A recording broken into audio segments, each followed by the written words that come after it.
SHALA Log 046, May 5th, 2020. What is an asana? What is an asana?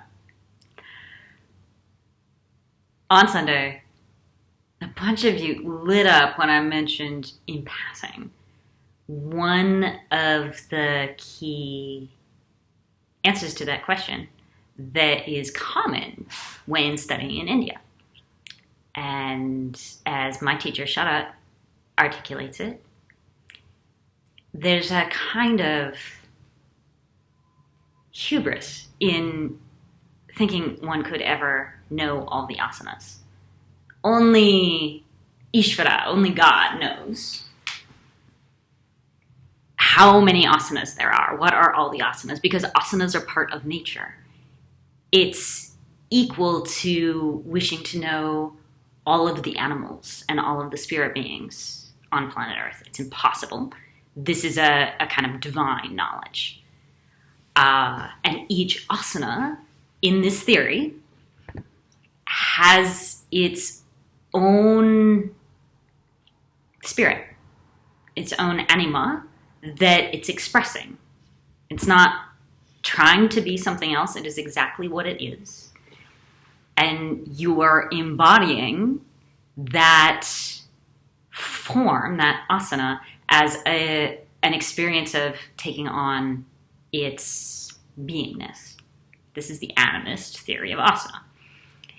In my studies in India, this is a common one. Less common, though, than the one you know from the get-go with me, which is the medical understanding of asana, coming right out of yoga's sister science of Ayurveda. Asanas have medical applications and are kind of almost homeopathic, we might envisage in the West, ministrations of healing technique.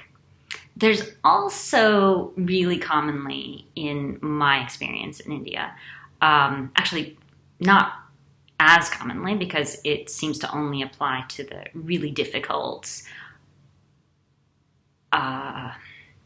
advanced kind of asanas. There's a kind of martial artistic definition of asana that has to do with undertaking advanced practices that will transform your consciousness into a much more hardy and durable and resilient sort of a being. But let's circle back to this animist theory of asana. There are other prevailing theories of asana, plenty in the West, right? As you were reflecting on it yesterday, you might have come up with some of the implicit definitions of asana that we're burdened with. For example, asanas are projects. Asanas are sort of badges of accomplishment. Asanas are anatomically functional sort of things that you can achieve, right? There's lots of definitions of asana. I want to talk today about the ways in which this animist understanding of an asana is not primitive. It's not simplistic. It's actually incredibly deep. So we go through a phase where we believe that our stuffed toys have a spirit. Some of you have a 5-year-old at home who maybe they see ghosts. Maybe you were that person. And most likely that's seen as a phase that one grows out of. This sort of relationship to the world as if everything has its own spirit. It's alive with spiritual energies, right? And so the fact that we've all gone through that phase of development can mean that when we encounter the animist philosophy, we project onto it these kind of early developmental phases. And animism is not that. There's a whole other level of of meaning and philosophical depth that's encapsulated in this theory of asana on the other side of that developmental process. So instead of trying to get all of that into a 10-minute video, I want to mention this book that only apparently 2 of us have read, The Spell of the Sensuous by David Abram. This is a legit philosophy book on the philosophy of animism, and it's written for pleasure. So it's written for people who don't have the 4 years of reading primary text in philosophy that I had to undergo before I could understand some of the most important developments in modern philosophical thinking, which are phenomenology. And now, leading into, many of you have discovered Graham Harman and some of these like object-oriented ontologists because they're sort of like intellectual rock stars. If you want to understand Triple O, you have to go back and get phenomenology. And this is a really easy pleasure read that can open some of these doors into the most important big ideas in philosophy in our lifetime, while also helping you understand animism in a super pleasurable way. So I strongly recommend this read for any of you who is involved in any way in Western narratives of the body. If especially you catch yourself relating to asana several years into the practice still as sort of an anatomical experience or an experience that can be seen hyper-objectively, this can help understand the Cartesian conditioning from René Descartes that tends to predispose our minds to these sort of objectifications of asana. The thing is, the idea that the body is an object, or that asanas are projects, well, there's a lot of suffering involved in those deep implicit frameworks of what is an asana. And they're actually also a little more shallow than some of these more philosophically informed approaches, or just approaches that are a little bit more self-aware about our own conditioning, like what the world is. So those of you who are heavily involved in the Western paradigms, as I myself am, this book is a really fun read. It requires concentration to get through it, but you don't have to have a lot of jargon to really understand and appreciate it. And I feel like it can help us protect our practice from the sort of bleed-in of a lot of the Western anatomical notions and open us up to some of these more actually beautiful experiences of asanas as spirit, asanas as particular beings that you can embody, for example. I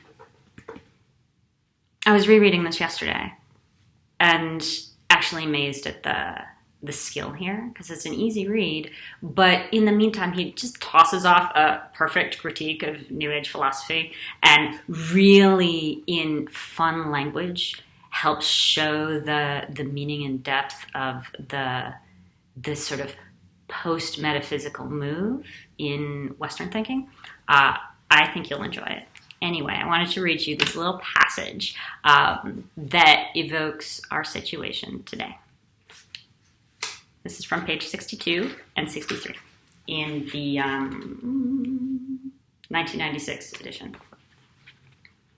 The recuperation of the sensuous is the rediscovery of the earth.